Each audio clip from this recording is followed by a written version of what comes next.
唐代，万吨巨人竟然是她的名字。于大娘。最初，于大娘只是码头卖散茶的小贩，丈夫死后，她没有躲进深闺，一头扎进男人主导的商业社会。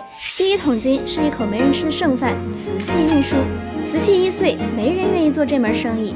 那把瓷器装进檀木箱，空隙填满茶叶，茶叶吸震，箱子卖钱，瓷器完好。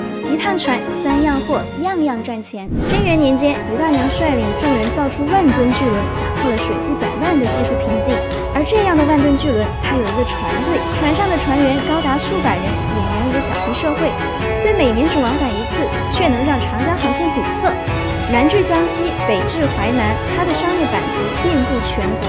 于大娘3个字既代表万吨货轮，也代表绝对的财富。于大娘不是个例，在女子轻易不出闺阁的时代，她们把握思路，掌握着自己的人生航线。